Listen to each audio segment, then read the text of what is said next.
Chapter 478. Alex nodded before he looked at the 5 men and asked them, "Do you know this man, then?" The 5 men had a blank expression on their faces. They looked as if they could not speak their language at all. Adam stepped forward at this time before he spoke to them in Chinese. At this time, the 5 men also shook their heads as they said a lot of words.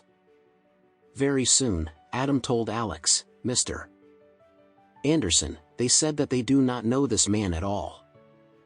"Oh," Alex nodded before he said lightly, "since they don't know each other, then just pick one of them before chopping them up alive.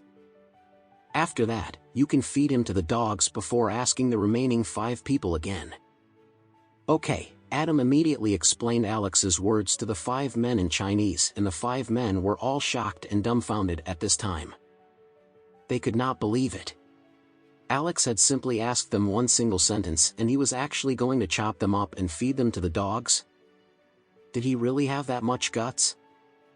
At this time, Alex told Stephen, "Stephen, since you're more familiar with this place, take these 5 men out and weigh them one by one. After that, I want you to choose the heaviest one to chop up and feed to the dogs. Let the 4 of them observe everything before you bring them back here for further questioning." Stephen asked respectfully, "Mr. Anderson, what if they confess to their crime in advance?" Alex replied lightly, "It's already too late now. No matter what it is, we're going to feed all of them to the dogs tonight." Yen was in utter shock at this time. His only difference from his 5 men was that he could understand their language and he immediately understood the meaning behind Alex's words. He was going to chop up a living person and feed him to the dogs? Was the young lord of the Anderson family really so cruel? What if he wanted to chop him up too? At this time, Stephen and his men brought the 5 unknown men out of the building. About 10 minutes later, Yen could hear the dogs in the dog farm howling and growling. After that, the remaining 4 men were dragged back into the building.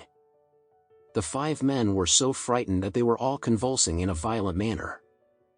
As soon as they entered the building, the 5 people went crazy and they started yelling at Yen in Chinese. Adam quickly translated what they were saying to Alex, "Mr.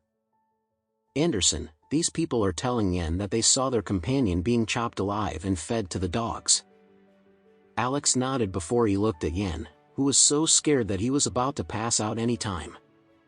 After that, Alex said coldly, "Yensuke, I'm going to give you one last chance. You'd better be honest with me now.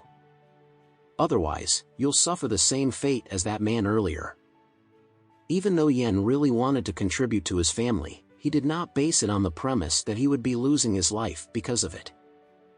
He was in deep shock when he realized that Alex might actually kill and dispose of his body tonight. Therefore, he hurriedly pleaded, "Mr. Anderson, I'll admit it. I'll tell you everything. I was the one who paid and hired them to rob Dr. Billy of his magical pills. Please forgive me. Just name me a price and I'll be more than willing to pay for it." Alex asked with a black face, "Where's the medicine now?" Yen replied, "My assistant brought the medicine with him to the airport." Alex asked again, "Has the plane taken off?" Yen nodded repeatedly, "Yes, it should have already taken off by now and it should have gone out of Oris Hills airspace by now." Alex gritted his teeth before he said, "How dare you rob us of the medicine left behind by our ancestors?" "Good. Very good. Since your man has already brought our medicine back to China with him, then you will leave your life behind in this country."